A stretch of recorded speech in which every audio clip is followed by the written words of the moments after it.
In the early 1990s, the internet was still a mysterious frontier, an uncharted territory filled with promise, uncertainty, and the faint hum of dial-up modems. While most people saw the web as a novelty, one man saw it as a tidal wave of opportunity. That man was Jeff Bezos, a Wall Street executive with a restless mind and a bold vision. The idea that sparked a revolution. Jeffrey Preston Bezos was born on January 12, 1964, in Albuquerque, New Mexico. A bright student and technology enthusiast, he studied electrical engineering and computer science at Princeton University. After graduation, Bezos worked at several firms on Wall Street, eventually becoming a senior vice president at D.E. Shaw & Co., a hedge fund where he was tasked with exploring new business opportunities on the internet. While researching internet trends in 1994, Bezos came across a stunning statistic. Web usage was growing at 300% annually. To him, this wasn't just rapid growth, it was a sign of an impending digital revolution. Bezos knew he had to act. He compiled a list of 20 potential online business ideas. Among them, one stood out: selling books online. Why books? Bezos reasoned that the vast number of book titles, millions of them, made it difficult for brick-and-mortar stores to keep them all in stock. An online store, however, could theoretically offer a limitless catalog, shipped directly to the customer. The leap of faith. In the summer of 1994, Bezos made the boldest decision of his life. He quit his lucrative job, packed up his things, and drove cross-country from New York to Seattle with his wife Mackenzie, brainstorming the details of the company during the trip. In Seattle, he set up shop in his garage and began building the infrastructure for his online bookstore. He initially called the company Cadabra, but quickly changed it after a lawyer misheard it as Cadaver. He settled on Amazon, not only because it began with A, making it more likely to appear at the top of alphabetized lists, but also because of the vast, mighty Amazon River. Bezos envisioned a company just as immense. With a $300,000 investment from his parents, Bezos and a small team began developing software, building the website, and sourcing books from distributors. In July 1995, Amazon.com went live. Day 1. The digital doors open. The first order was placed on July 16, 1995, by a man named John Wainwright, who purchased a book titled Fluid Concepts and Creative Analogies by Douglas Hofstadter. Orders trickled in, then steadily poured. Within the first 30 days, Amazon had sold books to customers in all 50 US states and 45 countries. They didn't advertise. Word of mouth and early internet users did the work. Behind the scenes, Bezos and his team worked tirelessly. They would buy books from distributors and personally package and ship them. The garage became a warehouse. Their desks were made from doors laid over sawhorses, a symbol of frugality that would become a cultural marker of Amazon. The relentless pursuit of scale.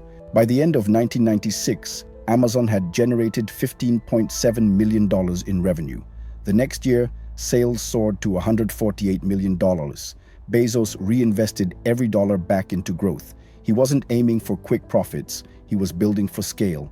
In 1997, Amazon went public, raising $54 million in its IPO. Skeptics on Wall Street questioned whether a company that hadn't turned a profit could survive. Bezos, however, wasn't building just a bookstore, he was building the everything store. Amazon expanded rapidly, first into music and videos, then into toys, electronics, clothes, and beyond. In 1998, it acquired IMDb and expanded internationally. Despite growing losses, Bezos stayed focused on long-term dominance. Get big fast was Amazon's mantra, and it worked. Dot-com crash and Bezos's endurance. When the dot-com bubble burst in the early 2000s, many internet companies collapsed. Amazon's stock price plummeted from over $100 to under $10. Critics declared the company doomed, but Bezos pressed forward, cutting costs, improving efficiency, and focusing on core services. He introduced Amazon Marketplace, allowing third-party sellers to list products alongside Amazon's own. It was a stroke of genius. Amazon could expand its catalog without carrying the inventory. In 2001, Amazon posted its first quarterly profit. It wasn't much, just a penny per share, but it silenced the doubters.